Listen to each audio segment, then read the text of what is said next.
Hello everyone, कैसे हैं आप सब। आप सभी का बहुत बहुत स्वागत है मेरी आज की इस वीडियो में। और आज है डे 6 और इस वीडियो का इस आज की डिस्कशन का जो टॉपिक है that is why tuitions are so important. Hi, मेरा नाम है शालिनी सूरी। मैं हूं सर्टिफाइड करियर प्लानर और स्टूडेंट एम्पावरमेंट कोच। जिस दिन ये सीरीज स्टार्ट की थी मैंने, उसी दिन ही मैंने कुछ 5 सवाल अपने स्टूडेंट्स से पूछे थे। उनमें से सबसे लास्ट क्वेश्चन था कि अगर ट्यूशन आप नहीं जाते हो तो आपको किस चीज से सबसे ज्यादा डर लगता है। तो आज इसी बारे में हम लोग डिस्कस करेंगे।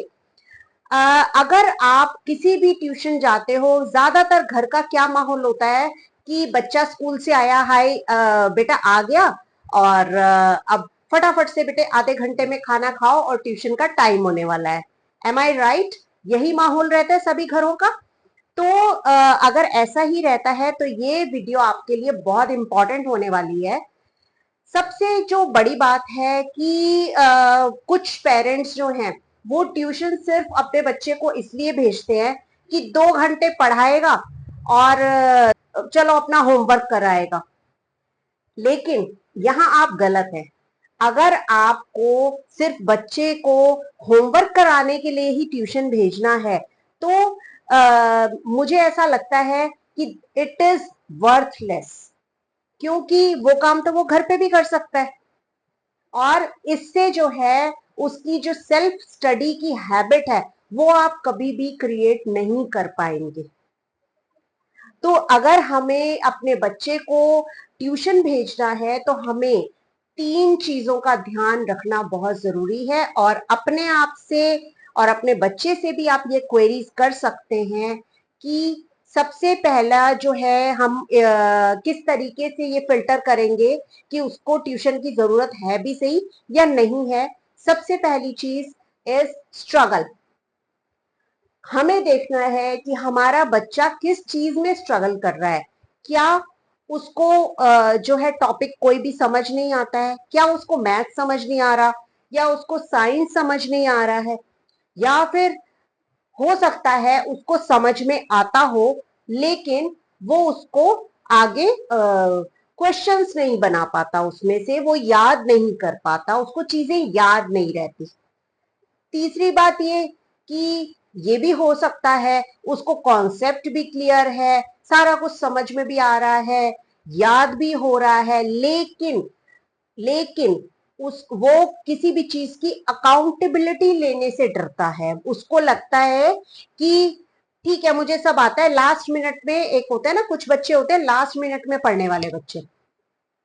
उसके अलावा ऐसा क्या है, सेकंड थिंग इज सोर्स। ऐसा क्या है कि जो स्कूल में पढ़ाया जाता है और ट्यूशन में कुछ उससे एक्स्ट्रा या कुछ डिफरेंट ही हो जाएगा। क्या ऐसा है कि स्कूल में जितना बच्चा पढ़ के आता है ट्यूशन में उसको कुछ और एड ऑन उसमें चीजें मिलने वाली हैं, या फिर ऐसा है कि घर पे उसकी मदद करने वाला कोई नहीं है इसलिए उसको ट्यूशन जाना जरूरी है।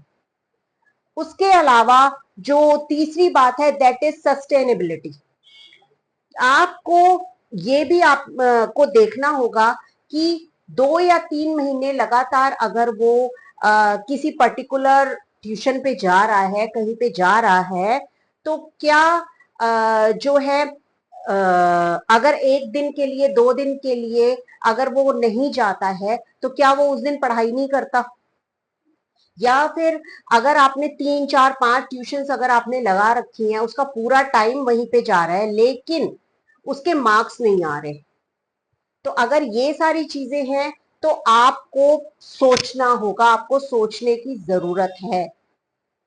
क्योंकि अगर हम सबसे पहली बात करें कि उसको जो है घर पे कोई पढ़ाने वाला नहीं है या उसको घर पे कोई हेल्प करने वाला नहीं है, तो आप किसी भी पर्टिकुलर, आपको देखना होगा कि कौन सा पर्टिकुलर ऐसा सब्जेक्ट है जिसमें आप उसकी मदद नहीं कर सकते और उसको भी थोड़ा सा, उसको भी समझने में थोड़ी सी प्रॉब्लम हो रही है, तो then tuition is okay, perfect. आप 1 या 2 सब्जेक्ट के लिए आप उसको जो है बिल्कुल आप उसको लगा सकते हो ट्यूशन। लेकिन अगर आप सिर्फ और सिर्फ जस्ट कि हाँ 10 घंटे 12 घंटे इसी बहाने पढ़ लेता है, और फिर उस अगर वो इतनी देर अगर वो पढ़ लेता है तो भी उसके मार्क्स क्यों नहीं आ रहे? वो सिर्फ इसलिए क्योंकि वो थक जाता है, वो सिर्फ कहने के लिए उस बुक्स में लगा हुआ है, लेकिन माइंड से जो है वो थक चुका है। तो अगर इस तरीके की थकान आपका बच्चा भी फील कर रहा है तो आपको ध्यान देने की जरूरत है। आजकल मैंने देखा है कि छोटे छोटे बच्चे भी जो है ट्यूशन जा रहे होते हैं, 4 बजते ही ट्यूशन पहुंच जाते हैं। ये बहुत सारे जो है घरों का ये माहौल होता है।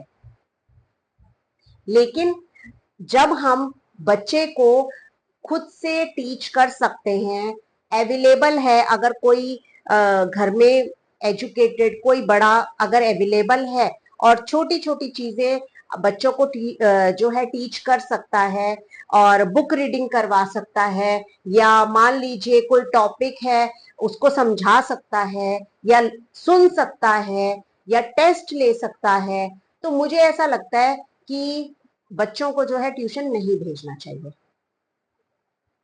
अगर अगर घर में कोई अवेलेबल है तो हाँ, अगर प्रॉब्लम है, आजकल मैथमेटिक्स साइंस एसएसटी ये सब्जेक्ट्स बहुत ज्यादा टफ होते जा रहे हैं डे बाय डे, जैसे जैसे बड़ी क्लासेस होती हैं, तो उनके लिए दैट इज ओके।